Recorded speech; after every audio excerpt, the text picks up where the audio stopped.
When the divorce papers arrived, they did not come with thunder or shouting or the dramatic finality Emma had once imagined.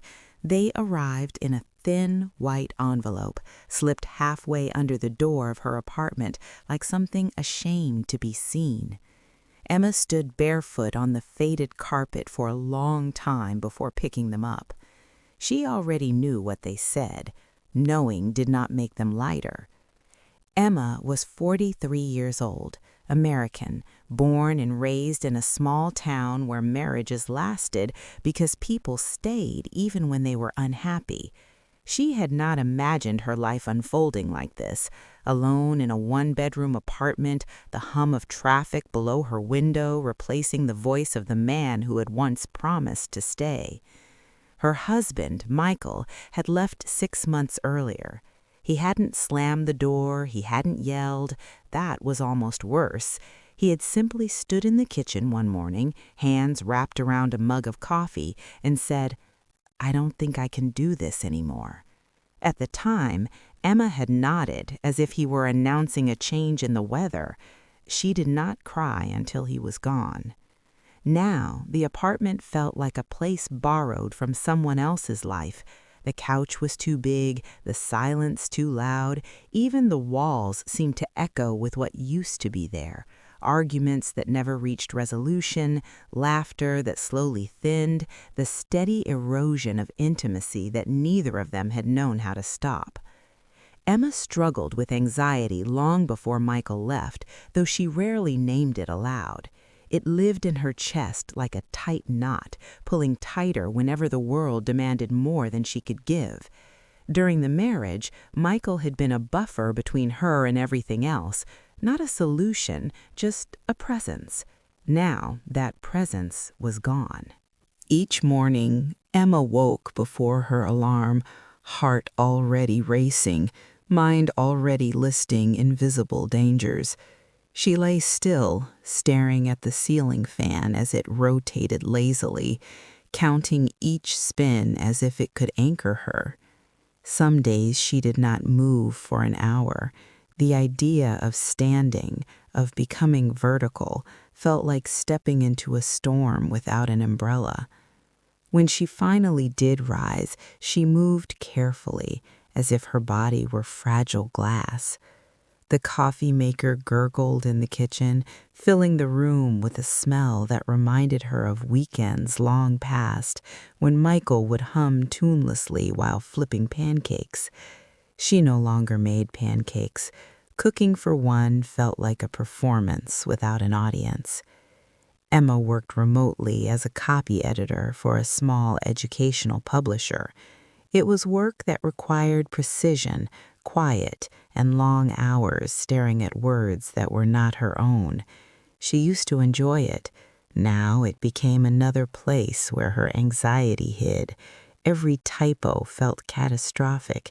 Every email from her supervisor made her pulse spike. She kept her camera off during video meetings. She was afraid someone would notice how tired she looked, how her eyes carried a constant brittle edge. When colleagues asked how she was doing, she typed, "Doing okay," and added a smiley face, then sat back in her chair feeling oddly hollow. The days blended together. Monday felt like Thursday. Morning felt like evening. Time stopped behaving normally after the divorce, stretching and collapsing unpredictably. Some afternoons vanished entirely. Others dragged on so slowly she felt certain something inside her would break if she had to endure one more minute of stillness. Isolation wrapped around Emma gently at first, then tighter, like a blanket that slowly became too heavy to breathe beneath. She spoke to fewer people each week. Friends had checked in at the beginning, text messages full of sympathy and promises to get coffee soon, but life pulled them elsewhere. Emma understood. She always understood. Understanding was her quiet curse. She tried leaving the apartment more often. At first, she forced herself to walk to the nearby grocery store instead of ordering delivery. The fluorescent lights made her dizzy. The sound of carts clattering together sent sharp jolts through her chest.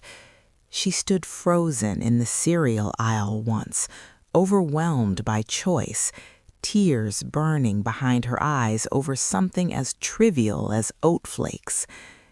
At night, sleep did not come easily.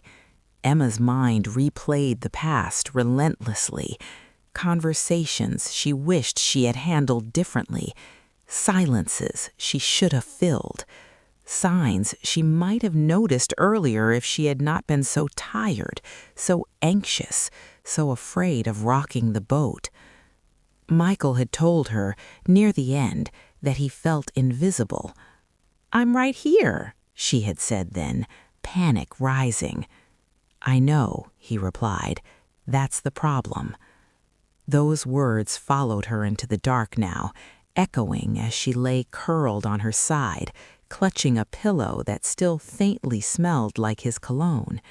She told herself she should wash it. She never did. Weekends were the hardest. Without work to structure her time, the emptiness stretched wider. Emma often sat by the window, watching couples walk their dogs, families carrying groceries, people moving through life with purpose. She wondered when she had become someone standing still while the world continued without her. Her anxiety made simple decisions exhausting. Should she call her sister? Should she go outside? Should she answer the email that had been sitting unread for 3 days? Each choice felt weighted with consequence, as if one wrong move might send everything collapsing further. Sometimes she felt angry at Michael, at herself, at the idea that love could fade so quietly. But the anger rarely lasted. It drained quickly, leaving behind sadness and a deep, aching fatigue. One afternoon, while sorting through an old box she had brought from the house they once shared, Emma found a photo album. She sat on the floor, legs crossed, and opened it slowly. There they were, smiling at the camera on their wedding day, younger, hopeful, unaware of how fragile that happiness would be. Emma traced the edge of the photograph with her finger.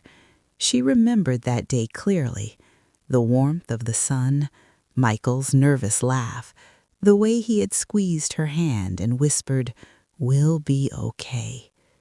For the first time in weeks, she cried openly, not the quiet tears she usually swallowed back, but deep, shaking sobs that left her exhausted. When the crying finally subsided, she felt strangely lighter, as if releasing something she had been carrying alone for too long. Still, the loneliness remained. Emma began seeing a therapist at the urging of her sister. The sessions were difficult. Talking about her feelings felt like peeling skin from bone. Some weeks she left feeling worse than when she arrived. Other weeks she noticed small shifts, moments when her chest didn't tighten as quickly, when her thoughts slowed just enough to breathe. The therapist told her that anxiety after loss was common, that isolation fed it, that healing was not linear. Emma wrote those words on a sticky note and placed it on her desk. Healing is not linear. She didn't fully believe it, but she wanted to. There were days when Emma still felt invisible, when she moved through the world like a ghost. Days when she wondered if she would always feel this fragile, this alone. But there were also moments, small, almost imperceptible, when something inside her stirred. One evening, she sat on her balcony as the sun dipped below the buildings, the sky streaked with pink and orange. She wrapped a sweater around herself and breathed in the cool air. For a brief moment, her heart felt calm, not happy, just calm. It surprised her. She thought of Michael then, not with bitterness, but with a quiet sadness that felt more accepting than before. Their marriage had ended.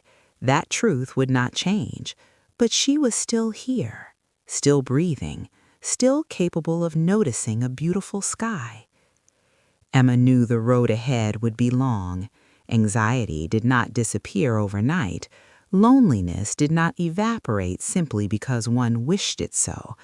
But she also knew now that she did not have to rush. Survival, she was learning, could be slow. That night, as she prepared for bed, Emma washed the pillowcase that smelled like Michael. When she laid down, the scent was gone. The absence hurt, but it also felt honest. She turned off the light and lay in the dark, listening to her own breathing. It was uneven, but it was steady. In the quiet between breaths, Emma allowed herself to believe, just a little, that even after being left, she was not finished yet.